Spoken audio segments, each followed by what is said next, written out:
যে বিএনপি তাদের জায়গা থেকে ক্ষমতায় এসেছে আওয়ামী লীগের ভোটের মাধ্যমে।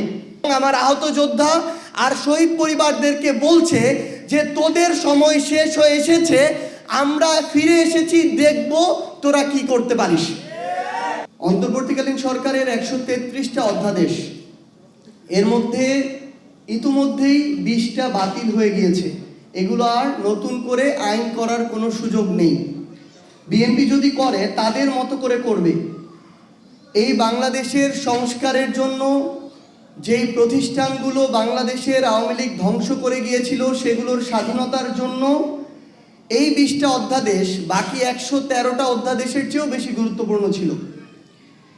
তার মানে শুধুমাত্র একটা অভ্যুত্থানের প্রেক্ষাপটের পূর্বে এবং পরে বিএনপি, জনাব তারেক রহমান কিংবা তাদের নির্যাতিত নেতাকর্মীরা বাংলাদেশের যেই সংস্কারগুলো চাইতো, যেই প্রতিষ্ঠানগুলো দ্বারা তারা জুলুমের শিকার হয়েছিল, যেই প্রতিষ্ঠানগুলোকে তারা স্বাধীন সার্বভৌমভাবে চলার আকাঙ্ক্ষা পোষণ করেছিল, তারা ক্ষমতায় আসতে না আসতে ওই প্রতিষ্ঠানগুলোকে আবার তাদের মতো করে চালাতে চায়, ওই প্রতিষ্ঠানে আবার সরকারি দলের ছড়ি ঘুরাতে চায়। এ কারণেই তারা গুম অধ্যাদেশ বাতিল করেছে, দুর্নীতি দমন কমিশন অধ্যাদেশ বাতিল করেছে, মানবাধিকার অধ্যাদেশ বাতিল করেছে, বিচার বিভাগের স্বাধীনতার অধ্যাদেশ বাতিল করেছে। কি বুঝলেন ভাই? অনলি যেটাই চাই। আরেকটা গুরুত্বপূর্ণ বিষয় হচ্ছে, দুঃখজনক হলে এটাই সত্য, যে বিএনপি তাদের জায়গা থেকে ক্ষমতায় এসেছে আওয়ামী লীগের ভোটের মাধ্যমে। তাদের সাথে একটা আওয়ামী লীগের অলিখিত চুক্তি ছিল। আওয়ামী লীগের বিভিন্ন নেতাকর্মীরা, ইভেন শেখ হাসিনা পর্যন্ত দেশের বাইরে বসে এখন এই কথাগুলো বলে।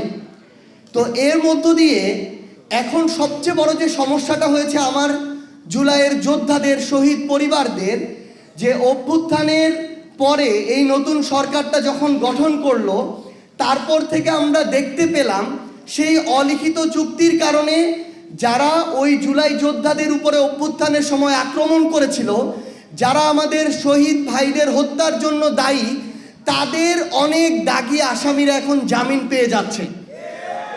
আমাদের আহত যোদ্ধাদের উপরে ঢাকা শহর থেকে শুরু করে বিভিন্ন জায়গায় যারা হুমকি দিয়েছিল, আক্রমণ করেছিল, লাঠি দিয়ে পিটিয়েছিল, তারা এখন আবার ওই একই জায়গায় বুক ফুলিয়ে বেড়াচ্ছে এবং আমার আহত যোদ্ধা আর শহীদ পরিবারদেরকে বলছে যে তোদের সময় শেষ হয়ে এসেছে, আমরা ফিরে এসেছি, দেখব তোরা কি করতে পারিস।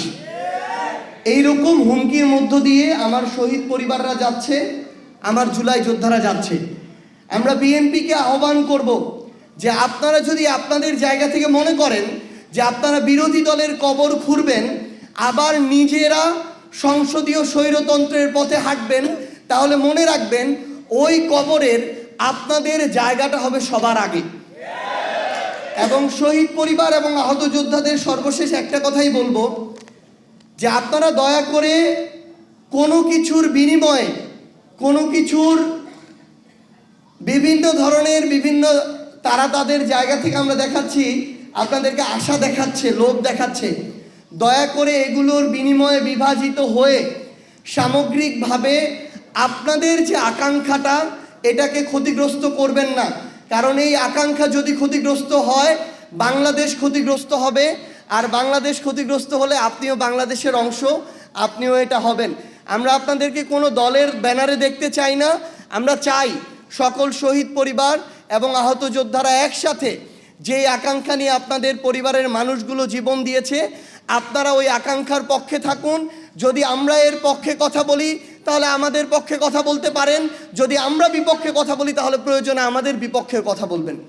সবাই ভালো থাকবেন, দোয়া করবেন। আসসালামু আলাইকুম ওয়া রাহমাতুল্লাহ।